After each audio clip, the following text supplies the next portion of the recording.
اس وقت جو وبائی مرض پھیلا ہوا ہے اس کی وجہ سے پوری دنیا متاثر ہے۔ غریب ممالک کے باسی لاک ڈاؤن کی وجہ سے دوہری مصیبت میں مبتلا ہیں، اس لیے کہ جو روز کماتے تھے اور روز اپنے بچوں کا پیٹ پالتے تھے، تو جب وہ ذرائع رزق بند ہوئے تو ان پر یہ مصیبت بھی آن پڑی۔ ہمارے مالک نے ہمیں حکم دیتے ہوئے ارشاد فرمایا وَفِي أَمْوَالِهِمْ حَقٌّ لِلسَّائِلِ وَالْمَحْرُومِ، ان کے مالوں کے اندر حق ہے جو مانگنے آتے ہیں ان کا بھی، اور جو محروم ہیں، مانگتے نہیں، طلب نہیں کرتے لیکن حقیقتاً وہ حقدار ہیں، تو جو تمہارے پاس آ گیا، جہاں تم نے تقسیم شروع کی وہاں پہنچ گیا، تو تم یہ سمجھے کہ میں نے اپنا فرض پورا کر دیا۔ کہا نہیں، تمہیں ان لوگوں تک بھی پہنچنا پڑے گا، عزت نفس جن کو ہاتھ پھیلانے سے روکتی ہے، اور وہ نہ روڈ پہ آ سکتے ہیں اور نہ آپ کی دہلیز پہ آ سکتے ہیں، تو آپ ایسے لوگوں کو تلاش کر کے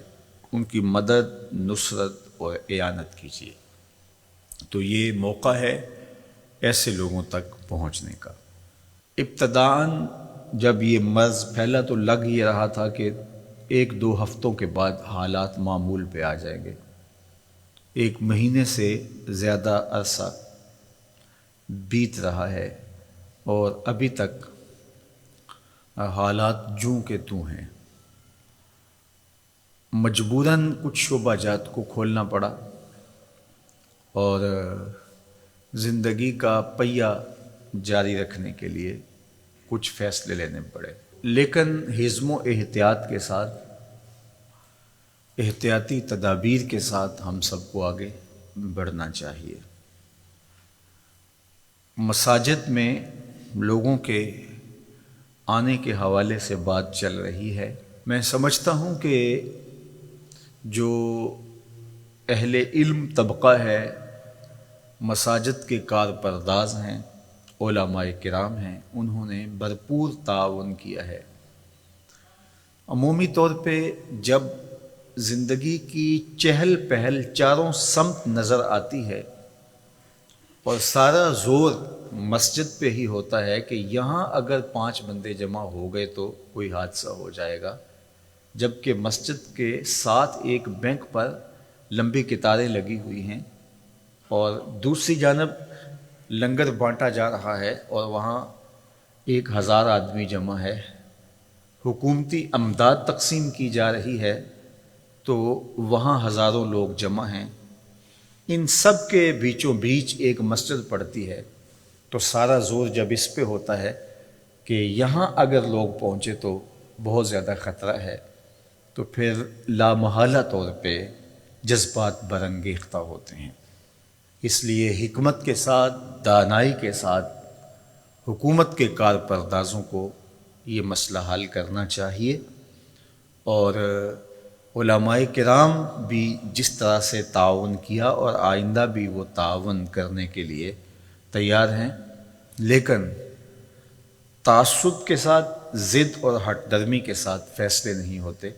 اور یہ گھڑی مشکل ہے اور ہم ایک مشکل وقت سے گزر رہے ہیں، حالات اس کے بالکل متحمل نہیں ہیں۔ اس لیے سوچ سمجھ کے زمینی حقائق کا ادراک کرتے ہوئے فیصلہ کیا جائے، جس طرح باقی شعبہ جات کے اندر گنجائش دی گئی ہے، اس طرح مساجد کو بھی احتیاطی تدابیر کے ساتھ کھولنے کی اجازت دی جائے، تاکہ لوگوں کا مسجد میں جو رجوع اللہ کا معاملہ ہے، چونکہ آگے رمضان المبارک آ رہا ہے، پورا سال انتظار کر کر کے لوگ اس مہینے کے لیے منتظر رہتے ہیں، تو اس حوالے سے کل ہونے والی میٹنگ جو ہے، ہمیں امید ہے کہ اس میں کوئی مثبت بات سامنے آئے گی، اور ہماری یہ آرزو بھی ہے کہ ایسا نہ ہو جو ملک، قوم اور دین کے خلاف ہو۔ تو اللہ تعالیٰ اس مشکل وقت میں ہمیں اتحاد، یکجہتی، دانشمندی، سمجھداری کی توفیق عطا فرمائے۔ اور اللہ کے پاکیزہ گھر آباد رہیں، نمازیوں کے ساتھ، سجدوں کے ساتھ، دعاؤں کے ساتھ، تلاوت کلام مجید کے ساتھ، اور اپنی خاص کرم نوازیاں فرماتے ہوئے اللہ اس بیماری کو بہت جلد دور فرما دے۔